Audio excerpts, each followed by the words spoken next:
Hello, and in today's video we are doing an FPL review of game weeks 21 to 30, as well as an FPL preview for game week 31. I know it's been a long time, but we're back again to round up the recent FPL action for FPL Yellow Army. That's right, Roberto here, and let's look ahead to game week 31. Before we do, let's catch you up on my recent team. Now, I left you last time after game week 20. So let me tell you how game week 20 went. It was not an ideal game week. A red arrow dropping from 64k to 89k. Now, a lot of people had a bit of Mitrovic pain in game week 19, while in game week 20, unfortunately, it was more pain for Mitrovic. He only managed 0 points against Fulham. I mean, how he did that, I'm not quite sure. Against Newcastle, his old team, Newcastle, of course, missed a penalty, but Trippier still does bits. So, you know, there's swings and roundabouts. My guy, Hugo Bueno, though, comes in clutch with a clean sheet. And 66 points, pretty nice indeed, with Erling Haaland on the captaincy. But Kepa, just leave it out. You absolute bench nightmare. But we move from that game week 20. What do we do in game week 21? Well, I can in fact tell you we scored a saucy 75 points. That's right. We had a clean sheet for Edison against Wolves. Lovely jubbly. Trippier got another bonus point against Palace. That's what he does. De Bruyne at least got something against Wolves with the assist. Rashford with another goal against Arsenal. Then Haaland with the hat-trick. It's what he does. And we captained him. Beautiful. And then Harry Kane, Mr. Consistent, scored against Fulham. But more benching headaches with Kepa, again, not doing what I expected him to. Getting the 9 points. You hate to see it. Kepa Arrizabalaga. Then game week number 22. This was the game week we played triple captain. Yes. And who did we play it on? A certain MBE Marcus Rashford. Yes. But Kepa Arrizabalaga finally repaid the faith with a 10-pointer. What you love to see with that lovely clean sheet against Fulham. Luke Shaw provides a decent return from the double game week, but you would have liked at least one clean sheet in there. We'll take the assist from the Palace game though. Gabriel and Trippier, very disappointing. Rashford though, the triple captaincy worked to a treat. And look at that game week rank, 91,880 is brilliant. But Rashford scored in both games in the double game week, and absolute legend for my team. Ødegaard, this guy has been an absolute troll since I bought him in game week 22 away to Everton. He then blanked against Everton, Brentford, and then Man City. Got a small assist against Villa. Got a blank against Leicester. Okay, fair enough, he scored against Everton. But, oh my gosh, it's been really painful owning him. Because also, in game week 27, yes, I know you're going to say you're an absolute plonker, but we transferred him out in game week 27. And, it was painful, but it had to be done. We'll get to that. But basically, yeah, it was a shame to see all these points being basically transferred out. But the key thing is the triple captaincy went well. And Bruno Fernandes, that was the week. Fernandes came in for the double and he got a 12-pointer. Love to see it. Harry Kane as well with an 8-pointer. Very, very nice indeed. 107 points. Then game week number 23. This was where it went well because we had that lovely haul for the differential Riyad Mahrez. 85 points. Shaw, again, with more assists. This guy is just too good. And Saka, star boy, should have captained him. But we ended up captaining Erling Haaland. So we can't complain too much. He did score in the game against Arsenal and got an assist against Villa. Ødegaard, absolute troll. But then, of course, we moved to game week 24, which was a very tough one for many. Because look at that defence.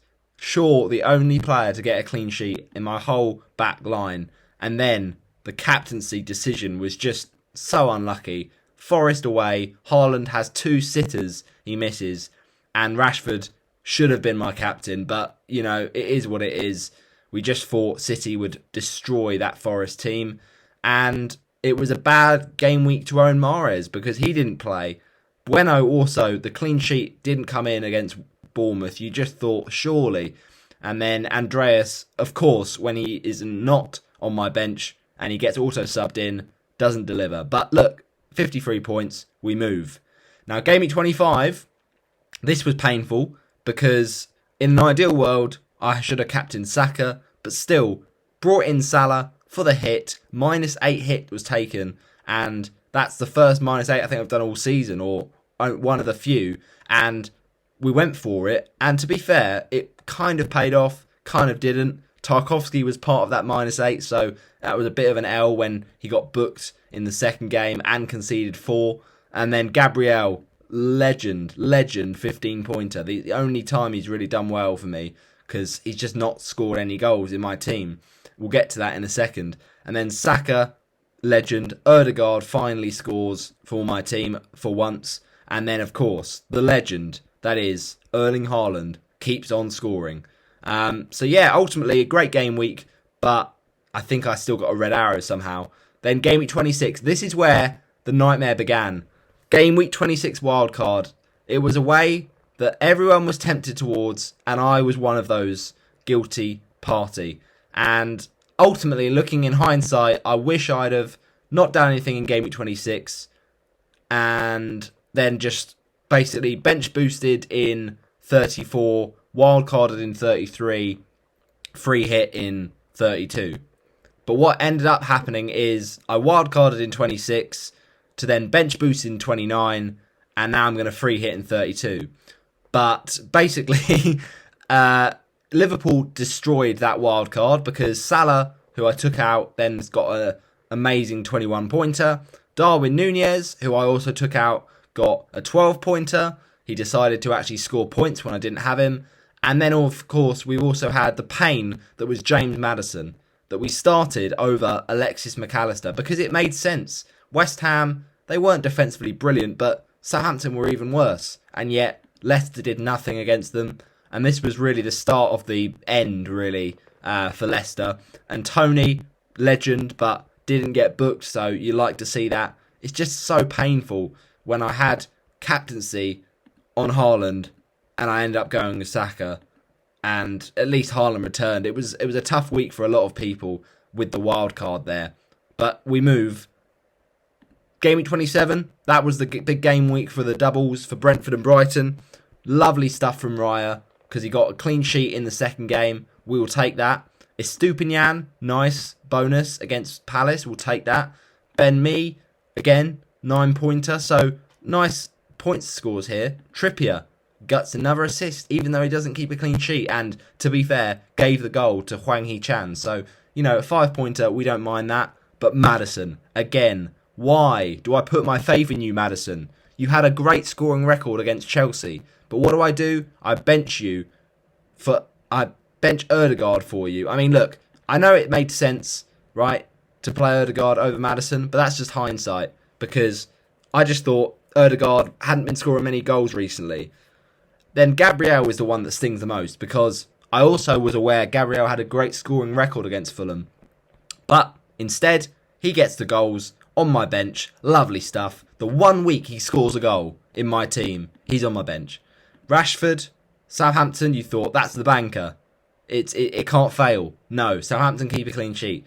Then the Fulham game, you think, okay, 3 goals, half-time, Saka's going to feast. He doesn't get anything. Then McAllister comes in clutch with the goal against Leeds, legend. But the perfect captain this week was Ivan Toney, 13-pointer. Thank you very much.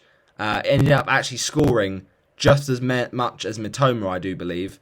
I'm just going to check that for you people. But I'm pretty sure that it didn't actually end up making a difference.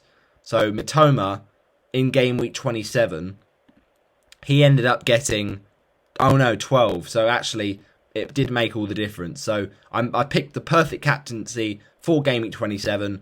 And yeah, you love to see that really. But Haaland again, Kane with a big haul, beautiful stuff. And of course, Ivan Toney. But benching headache with 26 points on my bench. I mean, you just don't like to see that at all. So then we moved to game week 28, the blank game week. This was a week where we made a change. We brought in Chilwell and we brought in Ollie Watkins. Now, I couldn't have really complained with how it went because Haaland got himself, obviously, blanking in 28 and then injured in 29. And then I brought back Haaland for 30, which we'll get to. But ultimately, Maddison, again, waste of space. I know he gets in a return, but that's, caveated with a yellow card. He just should be getting more goals. Chilwell, absolute waste man against Everton. 2 goals conceded. Devastating. And then, of course, the captaincy. Saka, Payne. Why didn't I captain Saka against managerless Palace, against a team in Palace who had Guaita out injured? I mean, just come on, man. That was on a plate. But the fixture record against Southampton for Harry Kane lured me in. Watkins at least got a return, even if it wasn't a goal. And of course, Kepa somehow gets less than Raya on my bench. Then, game week 29. This was the big game week, the bench boost time. -4 taken. We brought in a cheeky little double of, yes, you guessed it, it was Mitoma came in, inevitably. And we took another transfer in of, drumroll please, believe it or not, Luke Shaw. 1 pointer in a double game week. This guy, absolute fraud. But he did so well for me earlier on in the season, so I had a fair enough reason to go for him. Watkins, legend, 17 pointer. Tony, legend, gets the goals against Brighton. And of course, the bench boost. That's how it succeeded. It was a successful bench boost, a game week to remember. My highest ever score, because it was 139 after the -4, and that bench boost is still very successful. I'll take that. 23 points, cannot complain at all. And ultimately, when I look at it, I think, look, it's easy to say, oh, well, you got your 2 game weeks, 2 players, no double game week, and Estupiñán and Raya double game week. And to not have double digits on either of them is pretty disappointing.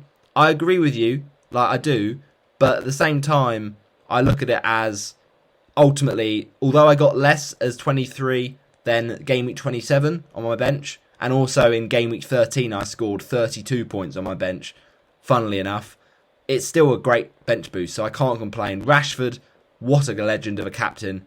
It should have been really Watkins, but that's just hindsight. And also Mitoma, I nearly captained Mitoma, and he did score more than Rashford, but it's just unlucky.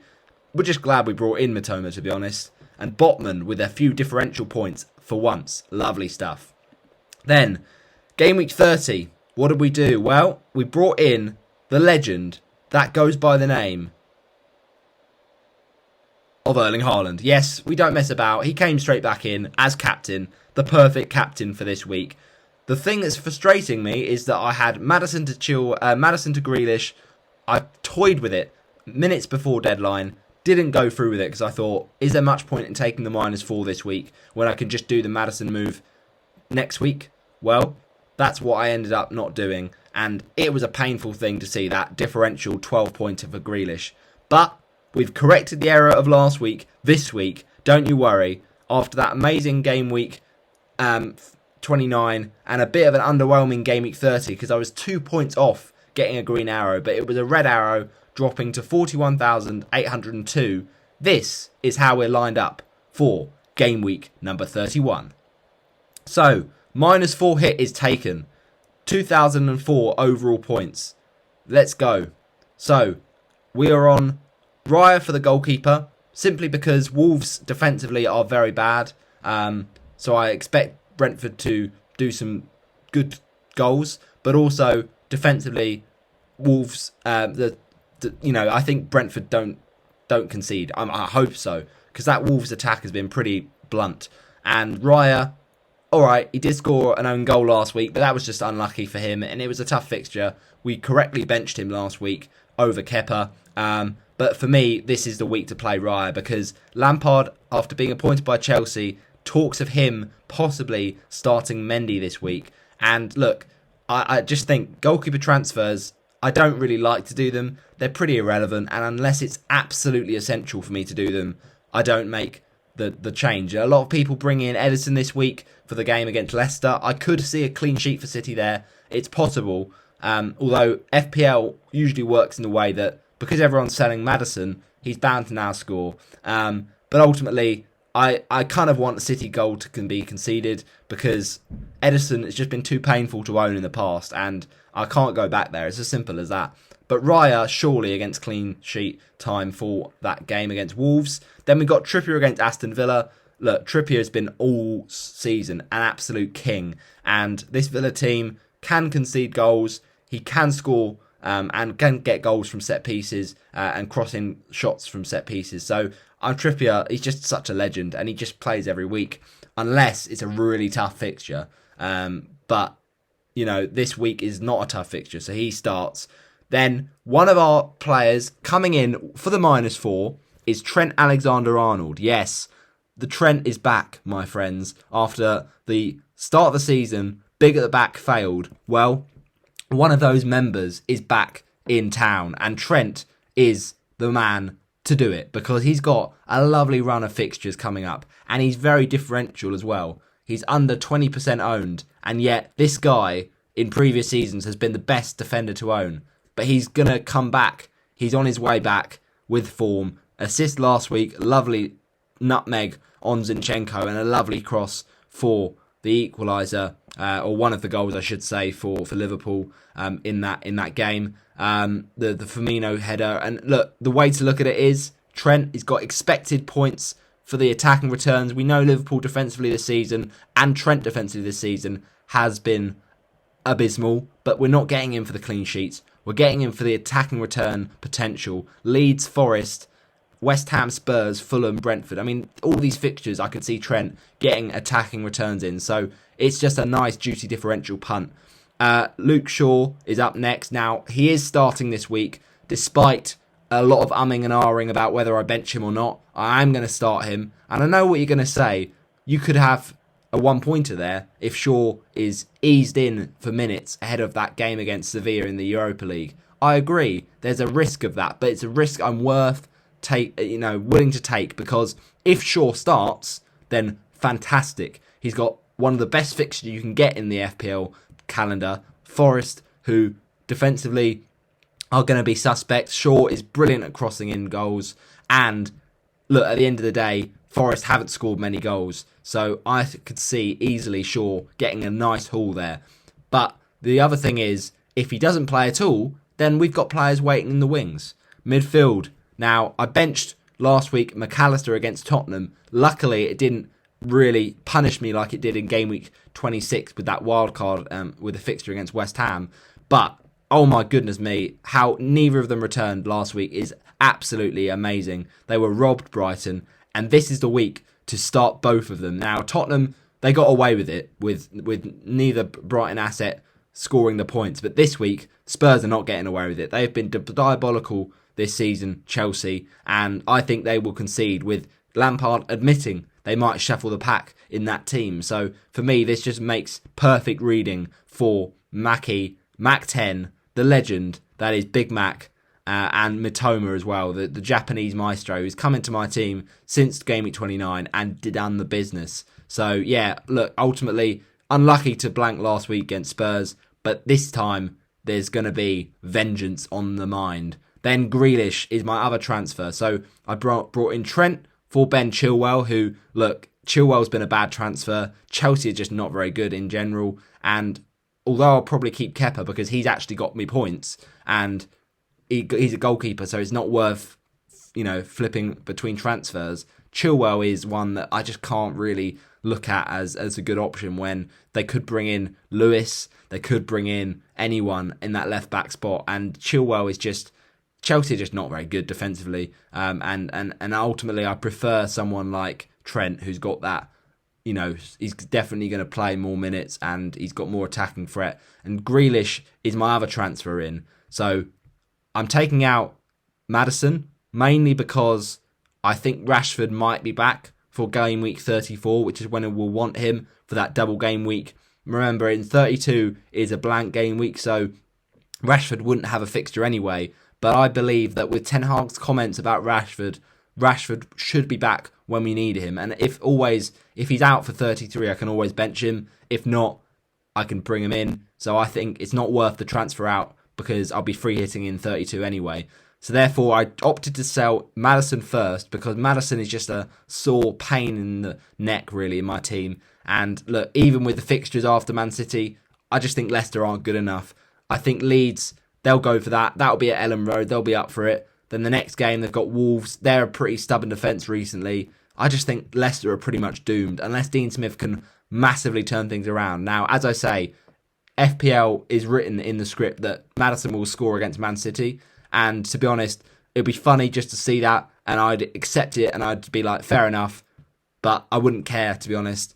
I'm still selling Maddison for Grealish in that game because Grealish is looking must own, to be honest. And although he is quite lowly owned, only about 9.3%, it's crept up to 10.5 now, but he's still under 20% owned. Nice differential. He's in that City team doing well, and he's more secure than the other City players, and he's really in good form. So it just makes a lot of sense. Maddison to Grealish, bish bash bosh. Then Saka is also in there. Now, to have an Arsenal player is still nice. I'm going to probably sell in the next few weeks, but for now, he's got a nice plum fixture against a struggling West Ham team that ultimately, did play in the Thursday night game. So, look, they might be a bit tired. Saka might be ready to shine like a star. And look, Martinelli's a great option. Let's not forget that. But it's just a luxury move to move him in for Saka. And I just think Saka on his day can do bits anyway. So we're going to go with that. And Arsenal's fixtures coming up aren't exactly lovely. So one is enough for now. Harry Kane, very close captaincy consideration. But for me, you can't go past the Nordic meat shield, Erling Haaland. And Harry Kane's record against Bournemouth is very good, but I'm not going to get sucked into that record thing again and not captain Haaland because Haaland is just inevitable. And, Bournemouth defensively have actually been a bit better recently, but I can just still see Kane returning because he's been that consistent. Probably been my player of the season. And I know that Haaland has been all season the best FPL asset, and I agree that he is the best FPL asset. But for my personal team, my favourite player has been Harry Kane all season because since I brought him in on that Gameweek 8 wildcard, he's just been so consistent and reliable for me. Whereas everyone has had Haaland from the start. Not everyone has had Kane at parts in the season. Now, of course, he's more owned now, but there was just weeks where he wasn't owned and Kane was doing bits for me. Haaland, it's simple for me. He did well against Bayern Munich, but then he's going to play again. It's as simple as that. He's going to get played in the big games and scored the bits against Southampton. If he's fit, against that Leicester team who are leaking goals, Haaland is bound to do well at home once again. And then Watkins at home to Newcastle. Not the best of fixtures. Newcastle are one of the best defences in the league, but they're going to be up against a tough test with that Watkins striker who's, turned into a different animal this season. Really fantastic form, the best of his career, and therefore he's not worth transferring out. He just looks really, really good right now. So look, I think I see it as Trippier, chance of attacking returns, even though he could get a clean sheet wipeout from Watkins, and hopefully that United team keep a clean sheet if Shaw is starting. If they don't start Shaw and he comes on for a one-pointer, I will be gutted, but it's fully worth the expected points. Now, on the bench, we've got Kepa Arrizabalaga. Now, a lot of people saying that they're moving Kepa to Edison this week. As I say, it just doesn't mean much, that transfer to me. And I honestly just believe that I'll be happy to have Raya in Game Week 34 when a lot of players will double. I'm not too fussed about a doubling goalkeeper. There's not much point ceiling. And as I say, Wolves away, that's a great fixture for Raya. And we'll reassess on Kepa. He might even start, but I see Brighton scoring anyway. So, look, it's not one of those things we're going to worry about. Raya can start most weeks. Estupinian, look, I could play him this week easily over Shaw, but the way I look at it is I think Chelsea probably score. Now, Estupinian's more attacking, and he's very, very good. And if you're going to go in all on Brighton, go all in. But I just still think I could fancy Shaw for a clean sheet over Estupinian. And then Botman, equally, I think is a decent option, but I can see Watkins scoring, I can see Villa scoring, and Botman doesn't offer the attacking threat that Trippier and Luke Shaw do. And then Rashford is going to sit on the bench because, as I say, I don't think it's worth transferring him out when Maddison was more of a priority for me. And ultimately, Rashford, if he's back for when Ten Hag says he could be, which is one of the severe games, then he might even be back for 33, but more importantly, for 34. So there we go. That is my team locked in for game week number 31. I'm loving the team kits, by the way. This is my recent game week history. So we do need a bit of a big green arrow this week because it was a shame last week to get the red arrow, and we're hoping to really go for it this season. Our season goal at the start of the campaign was, it'd be great to get top 50k. We're currently succeeding in that aim. If we could even push it to top 25k, then that would be outstanding. But my best ever overall rank was back in last season's campaign, 109k. So we're really going places this season, and it's a great rank. So I'm hoping to keep on track and really maximise game week 31 and 32's free hit. But let's look at see how we are doing with this team in game week 31. And those are my previous seasons. This 2019-20 season's actually a bit of a glitch. Look on my Twitter profile at Roberto Hollis 9. You'll see that it's corrected because there was a slight technical fault there, and I have a screenshot of my points were actually different to that. But in terms of my chips, I think free hits still to come. I've used them fairly well this season, and I've had a pretty good season all in all. It's just that it's been quite hard in periods post-World Cup. But look, I can't complain too much. And ultimately, there is the Cup coming up this week as well. These are my recent transfers that I've made. Some pretty nice transfers in here, to be honest. And they've all gone fairly well. The problem with it is that I just worry about the -4. But I think it should pay off this week. I really do think so. Thanks for watching. I'll see you in the next one. Bye-bye.